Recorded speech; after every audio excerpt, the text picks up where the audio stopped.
¿Qué tal? Soy Paola Galarza, estudiante del Diplomado Diseño Curricular por Competencias. Hoy hablaremos de Percy Weinstein y la sociología de la educación.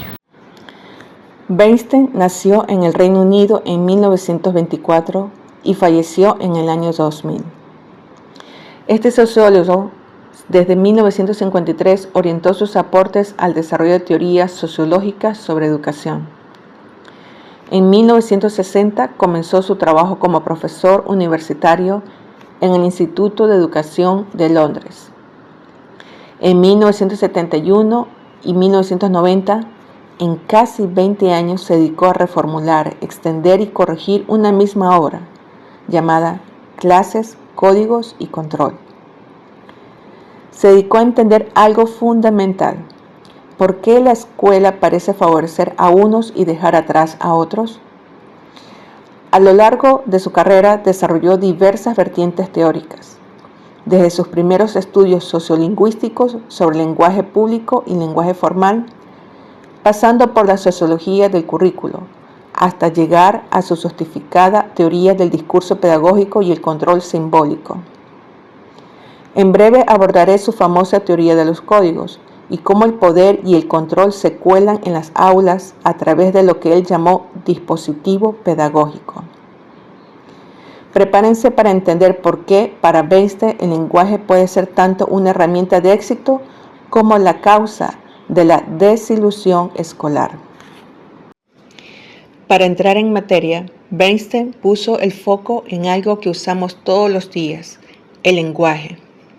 El trabajo de Weinstein pasa por un proceso de crecimiento y aumento de la complejidad teórica, del análisis de los niveles microsociológicos, la familia y la escuela, al análisis de los niveles macrosociológicos, el Estado y la sociedad. Aquí en breve, tres de los más importantes. 1. Teoría de los códigos sociolingüísticos. Es la teoría más destacada y conocida de Weinstein. En sus inicios, 1958-1961, se centró en los conceptos del lenguaje público y formal, que luego evolucionaron hacia la distinción entre el código restringido y el código elaborado. Aquí un ejemplo, en el caso de estudiantes que olvidan su tarea. Código restringido. Unos chicos se olvidaron de entregar la tarea. El profe les dijo que era para hoy, pero ellos se hicieron los locos. Cuando preguntó, todos se quedaron calladitos. Uno dijo: profe, se nos fue lo pilas. El profe se puso muy enfadado y les dijo que cómo les puedo tomar la prueba.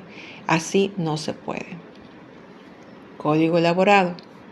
Un grupo de estudiantes no entregó una tarea solicitada previamente por el profesor. Aunque la fecha de entrega estaba establecida, los alumnos no cumplieron con la actividad y, al ser consultados, reconocieron que la habían olvidado. Esta situación generó preocupación en el docente, ya que la falta de responsabilidad afectaba el proceso de evaluación y demostraba poco compromiso con las actividades académicas. Explico la diferencia. El código restringido, la idea se expresa de forma coloquial, simple, directa y dependiente del contexto de quien la conoce. En cambio, el código elaborado, la explicación es más detallada, organizada y explícita. Se incluye causas, consecuencias, intención y contexto. Aquí es donde surge el problema educativo. Weinstein señala que la escuela utiliza y valora el código elaborado. Por lo general, los niños llegan a la escuela con el código aprendido desde casa. En ocasiones, los niños con recursos limitados llegan a tener un choque cultural y lingüístico. 2. La teoría de los códigos educativos. Weinstein fue más allá del lenguaje. Él quería entender la estructura de la escuela. Para ello, usó dos conceptos claves: clasificación y enmarcamiento. La clasificación se refiere al grado de aislamiento y separación entre las diferentes áreas de conocimiento o asignaturas. Es la expresión del poder en el currículo, ya que establece fronteras sobre qué se puede o no hacer y qué conocimientos deben permanecer separados. La clasificación fuerte se trata de materias aisladas y separadas entre sí, sin permeabilidad, a diferencia de la clasificación débil, que se trata de un currículo integrado que organiza las materias bajo la interdisciplinariedad. Mientras que la clasificación se define la estructura, el enmarcamiento define la forma de transmisión pedagógica y la relación entre el docente y el alumno. Se refiere a quién tiene el control sobre la selección del contenido, el ritmo de aprendizaje, los criterios de evaluación y el uso del espacio.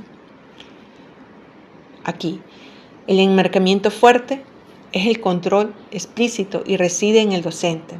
Él decide rígidamente qué se enseña y cómo y en qué tiempo, dejando al alumno poca o ninguna autonomía. En cambio, en el enmarcamiento débil, el control es implícito y hay mayor flexibilidad. El estudiante tiene más libertad para elegir actividades y el proceso se basa en la negociación o en ritmos de aprendizaje más individualizados. Por último, 3. La teoría del dispositivo pedagógico. Es la obra madura de Basil Weinstein, la maquinaria o el conjunto de reglas que regulan la comunicación pedagógica y la reproducción cultural. Mientras que sus primeras teorías se centraban en cómo el lenguaje, códigos, afectaba el éxito escolar, el dispositivo pedagógico explica cómo el conocimiento se transforma en discurso educativo para ser transmitido y evaluado.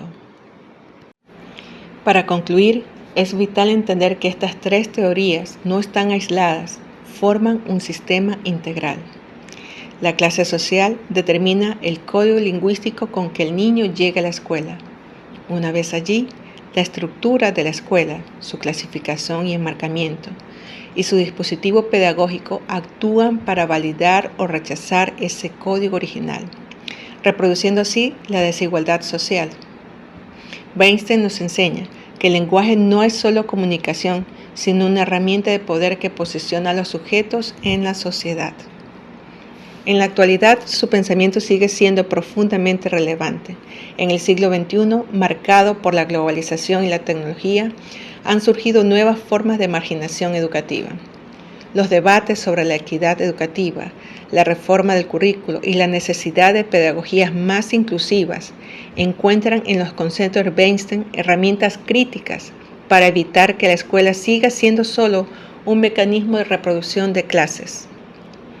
Weinstein nos invita en última instancia a diseñar sistemas educativos que fomenten una mayor justicia social. Gracias por escucharnos.